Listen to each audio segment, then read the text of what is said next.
Mahagathbandhan CM అభ్యర్థి RJD నేత తేజస్వి యాదవ్కు మరోసారి భంగపాటు తప్పలేదు. ఎన్డీఏకు గట్టి పోటీ ఇస్తారని భావించగా ఘోర పరాభవాన్ని మూటగట్టుకున్నారు. సీట్ల పంపకాల్లో అత్యధిక స్థానాలు తీసుకున్న తన పార్టీని గెలుపు తీరానికి చేర్చలేకపోయారు. ఇంటికో ప్రభుత్వ ఉద్యోగం ఇస్తామని హామీ ఇచ్చిన లాలూ కుమారుణ్ణి బీహార్ ఓటర్లు ఖాతరు చేయలేదు.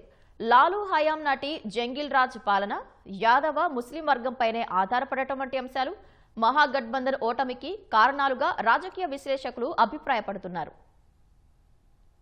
బీహార్ ఎన్నికల్లో మహాగఠబంధన్ చతికిల పడింది.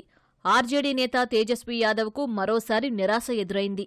2015లో బీహార్ రాజకీయాల్లో అడుగుపెట్టిన తేజస్వి దాదాపు దశాబ్దానికి పైగా శ్రమిస్తున్నా ఫలితం దక్కడం లేదు.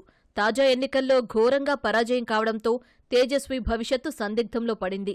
2015లో నితీష్తో కలిసి పోటీ చేసి డిప్యూటీ సీఎంగా తేజస్వి బాధ్యతలు నిర్వహించారు.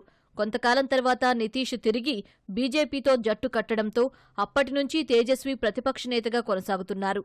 ఆయన తండ్రి లాలూ ప్రసాద్ యాదవ్ పాలనా కాలాన్ని ప్రత్యర్థులు జంగిల్ రాజ్గా పోలుస్తూ ఉంటారు.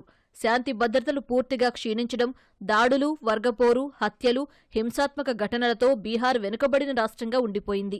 ఈ ఎన్నికల్లో ఇదే అంశాన్ని ప్రధాని మోదీ, కేంద్ర హోంమంత్రి అమిత్ షా పదే పదే ప్రస్తావించారు. సీట్ల కేటాయింపులో ఆర్జేడీ 52 చోట్ల యాదవులకు కేటాయించింది. ఇది ఇతర వర్గాలను అసంతృప్తికి గురిచేసింది. దీన్ని గుర్తించిన బీజేపీ తన ప్రచారంలో ఇదే అంశాన్ని పదే పదే ప్రస్తావించింది. ఈ ధోరణి యాదవేతర వర్గాల సమీకరణకు దారితీసింది. మహాగఠబంధన్లోని పార్టీలకు పెద్దగా ఆదరణ లభించలేదు. కాంగ్రెస్తో పొత్తు పెట్టుకున్నా పెద్దగా లాభించలేదు. హస్తం పార్టీ 61 స్థానాల్లో పోటీ చేసినా సింగిల్ డిజిట్కే పరిమితమైంది. నిషాద్ వర్గాన్ని ఆకట్టుకునేందుకు వికాస్శీల్ ఇన్సాన్ పార్టీ అధినేత ముఖేష్ సాహ్నికి ఉప ముఖ్యమంత్రి పదవి ఇస్తామని హామీ ఇచ్చినా ప్రభావం చూపలేదు. కూటమిలోని వామపక్ష పార్టీలను కూడా ప్రజలు ఆదరించలేదు. పలుచోట్ల ఎంఐఎం పోటీ చేయడం కూడా మహాగఠబంధన్ కూటమి ఘోర ఓటమికి కారణమైంది. తేజస్వి యాదవ్ ఆశయాలకు జేడీయూ నేత నితీష్ కుమార్ ఎప్పటికప్పుడు గండి కొడుతున్నారు.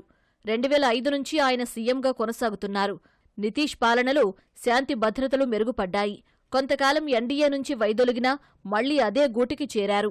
అభివృద్ధిలోనూ ముందంజలో ఉండటంతో బీహార్ ప్రజలు మళ్లీ నితీష్ వైపే మొగ్గు చూపారు. కేంద్రం సైతం వార్షిక బడ్జెట్లో బీహార్కు ప్రాధాన్యమిస్తోంది. ఆర్జేడీకి సంప్రదాయక ఓటర్లైన యాదవ్, ముస్లింలు ఉన్నా ఈబీసీలు మాత్రం నితీష్, బీజేపీకి జై కొట్టారు.